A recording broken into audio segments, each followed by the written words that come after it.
बिस्मिल्लाहिर्रहमानिर्रहीम।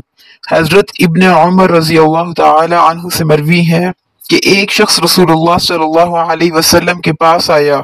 उसने अर्ज किया, या रसूलुल्लाह, दुनिया ने मुझसे पीठ फेर ली है और मुझको दुनिया ने छोड़ दिया है। हुजूर सल्लल्लाहु अलैहि वसल्लम ने फरमाया, तुझसे सलात मलाइका यानी फरिश्तों की दुआ और वो तस्बीह खलाइक जिसकी बदौलत उन्हें रिज्क दिया जाता है कहाँ गई? फिर फरमाया, तुलुए फजर के वक्त इस दुआ को 100 मरतबा पढ़ो। सुबहानल्लाहि व बिहम्दिही सुबहानल्लाहिल अज़ीम व बिहम्दिही अस्तगफिरुल्लाह। तो दुनिया तेरे पास पस्त तो जलील होकर आएगी। फिर वो शख्स चला गया और अरसा तक नहीं आया। फिर वो आया और उसने अर्ज किया, या रसूलुल्लाह, मेरे पास दुनिया इतनी वाफिर आई कि मैं नहीं जानता इसे कहाँ रखूं।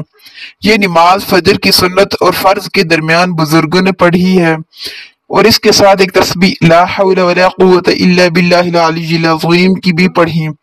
जैसा कि हदीस शरीफ में आया है कि तमाम गुनाहों की मग़फ़िरत का मूजिब होगा और ये वुसअत रिज़्क का सबब भी है, इसलिए कि इस्तिग़फ़ार इसका बाइस है और गुनाहों की वजह से ही रिज़्क में तंगी और हर तरह के गम और परेशानी पैदा होती है।